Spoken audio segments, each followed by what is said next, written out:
Hello, this is Virtualis the Chess Noob, learning and having fun with chess. Today we're going to look at another game of my favourite opening line, the Vienna Gambit accepted. This was the final match of round 2 of the Lower-rated Aussies 2021 Christmas Challenge.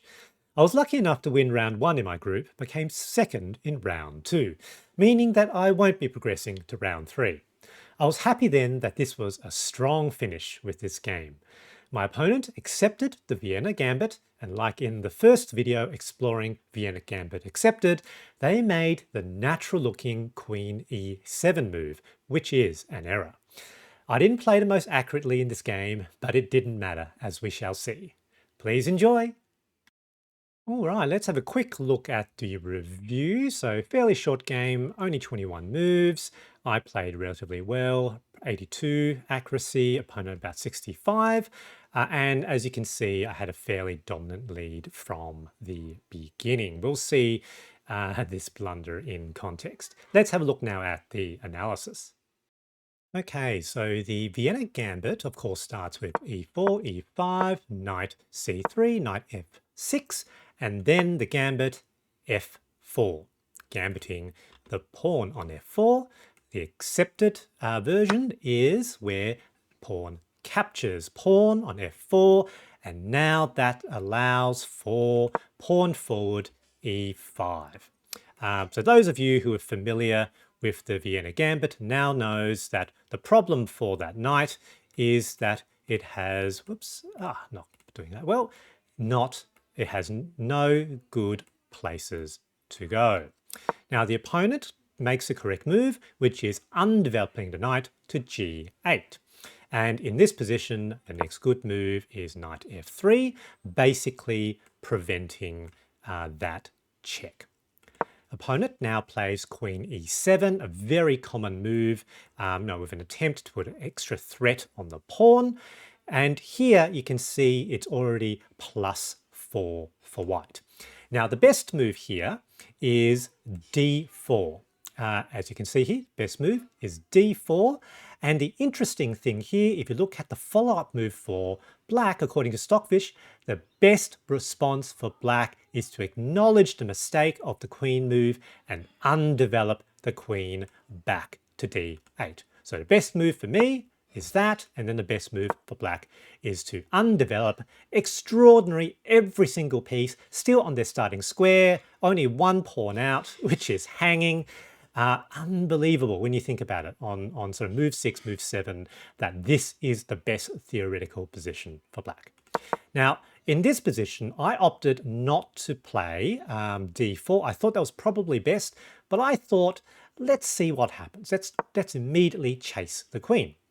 Now, one of the things is, of course, that the queen does have some potential escape squares, and I expected the queen to potentially go to c5 because it needs to protect that pawn because, you know, there's a potential fork between king and rook. So queen there. Now, in this position, I need to do something about the knight, so I thought, why not just straight up capture? The other option is to push pawn to defend the knight, which is also protected by that bishop, but I thought might as well just cash out on that pawn.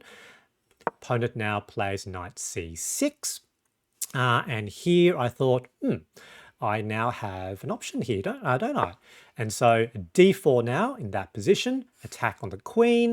A queen now goes to a5 with check, and here I decided to play bishop d2, now attacking the queen. And I thought now the opponent really actually has a bit of a problem. There's not really very many places for the queen to go. Now the queen goes to b6, a queen b6, so apparently, you know, blocking with the bishop developing another piece is okay, but when your queen's under attack, you know, you feel like you need a retreat. And the reality here is there's not a lot of places for the queen actually to go. So a lot of these squares are now attacked or defended by various pieces. You know, remember this full diagonal is taken by that bishop. This full diagonal is taken by that bishop. That square is protected by that pawn. So pretty much the only place I thought the opponent had to go was in fact to b2. So if I attacked with the knight, I thought they would capture the pawn on b2. So I thought, let's just block that by moving the pawn forward. And that was the blunder. So I had a very, very commanding lead over +8. That goes to now just +2.5. They suggested attacking with the knight straight up. And the reason for that is the opponent has a bit of an escape square by taking. I can't take back easily because the queen now captures again. So, however, they didn't see that. They probably saw that their queen was about to have no more escape squares, so decided to create an escape square by moving the pawn to a5, allowing the queen to shuffle back there. And I thought, that's fine. Now let's move knight d5. So move the knight back again. I've still got that fork there. And also, of course, the queen is being attacked, and hasn't really got a place to go now. So queen to a7. Now capture the pawn on c7 with a fork, king and rook. Yep, so that's expected. Now I take the rook, and queen now taking the position of the rook. So, very sad looking position, and now back to +8 for me. Now, from this point, it's a matter of consolidation. I just didn't want to blunder anything in particular. That didn't look particularly scary to me at all. Now I saw, potential another 2 attackers here, particularly if I castle as well.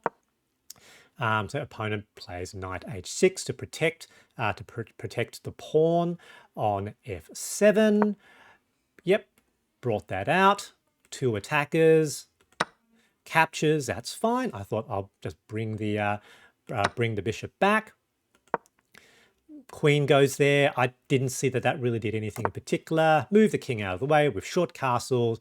Now bringing a 3rd attacker on that weak f7 pawn, and it's looking pretty bad. So they brought the queen back to have an extra defender, but that's fine. So capture first with rook, captures, now capture back, and again, another fork. King out of the way, shuffled there, shuffled back. Knight captures rook. Both rooks captured in basically exactly the same mechanism. I think here they decided to call it quits. Their pieces chased all over the board, +7 material. Good game. GG. According to Stockfish, d4 was the best response to my opponent's queen e7. In fact, Stockfish's best follow-up move for black is to undevelop the queen back to d8, its starting square. It's extraordinary to think that the best theoretical position on move 6 would be to have all pieces on their starting square other than a single unprotected pawn, that is hanging, no less. In this game, I opted to play more aggressively and less soundly by immediately attacking the queen with knight d5, resulting in a sequence where the queen was chased across the board and eventually jammed into the corner.